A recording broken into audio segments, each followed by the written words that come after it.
Production present.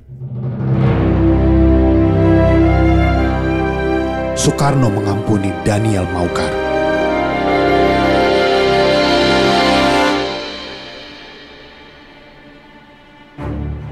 Suasana ibu kota beberapa jam pasca kasus serangan Daniel Maucar mendadak panas dan tegang. Jenderal Ahana Sution berlari ke kamar kerjanya dari ruang rapat saat mendengar usaha pemboman terhadap Istana Negara. Ia khawatir dengan keselamatan Presiden Soekarno. Selamat siang, Jenderal. Saya mau melapor. Bagaimana? Apakah sudah mendapat kabar keadaan Presiden? Negatif, Jenderal. Keadaan Presiden belum diketahui secara pasti. Oke, pantau terus situasi. Segera secepatnya cari kabar Bapak Presiden. Sementara itu Jenderal Ahmad Yani memanggil seluruh panglimanya dan memerintahkan anak buahnya agar segera menyiapkan pasukan untuk mengamankan ibu kota Jakarta. Di Jawa Tengah dan Jawa Timur diberlakukan kondisi siaga militer. Beberapa daerah lain juga tampak dilanda kepanikan hebat begitu mendengar peristiwa besar di Jakarta. Namun keadaan ibu kota berangsur-angsur tenang seiring dengan munculnya kabar baik. Selamat malam, Jenderal. Kami mau melaporkan bahwa Paduka Yang Mulia Presiden dalam keadaan baik-baik saja tanpa kurang satu apapun. Alhamdulillah. Kabar Bung Karno selamat dari insiden percobaan pembunuhan tersebar ke seluruh penjuru Nusantara. Jenderal Ahana Sution dan mayoritas masyarakat Indonesia akhirnya bisa bernafas lega.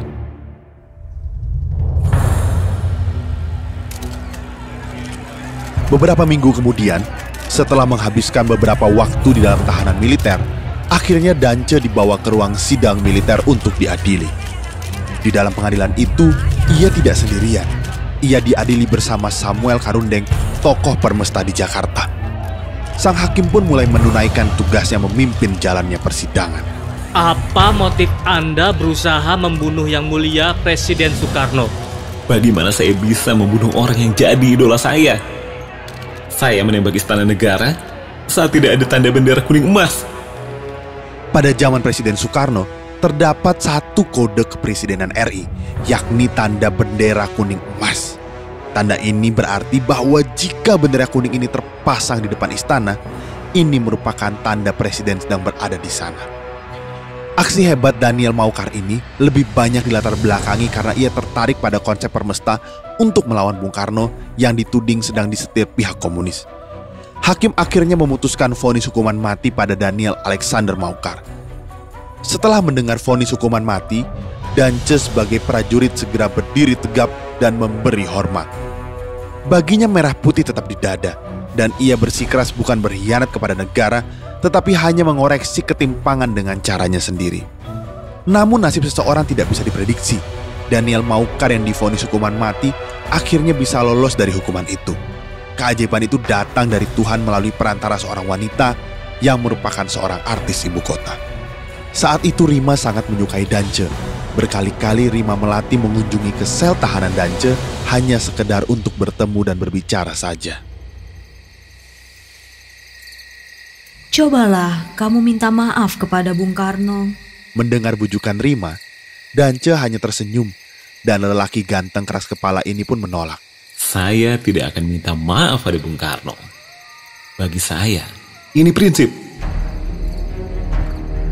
Sementara di Istana Negara, Bung Karno justru tersenyum lebar mendengar kabar Dance Maucar menolak meminta maaf. Aku suka anak ini. Dia masih muda dan punya masa depan. Atas kuasa Presiden Soekarno, hukuman pecat dari Auri dan hukuman mati terhadap Dance Maucar akhirnya dicabut. Dia hanya mendekam di penjara selama 8 tahun dan menerima dana pensiun dari negara. Setelah krisis politik 1968, Dance pun akhirnya bisa menghirup udara bebas begitu ia keluar dari penjara. Banyak rumor yang beredar di masyarakat mengenai kisah Daniel Maucar ini. Sempat tersiar kabar jika penyerangan pesawat MiG-17 kepada Istana Presiden oleh Dance Maucar terkait seorang gadis cantik bernama Molly Bambo. Kabarnya, Bung Karno senang menggoda Molly yang saat itu bekerja sebagai guru bahasa Inggris dan mengajar senam.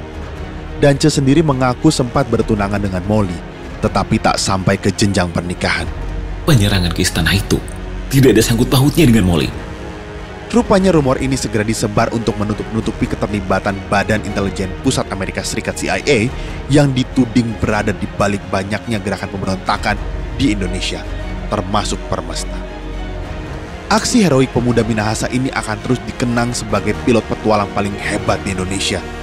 Dan dia adalah satu-satunya pilot Indonesia yang berani menyerang istana presiden. Lolos dari hukuman mati merupakan sebuah mukjizat besar bagi Daniel. Oleh karena itu, ia lebih menghargai hidupnya sebagai tanda syukur selepas dari penjara. Dan Cemaukar kemudian bekerja di ladang Tuhan sebagai pendeta.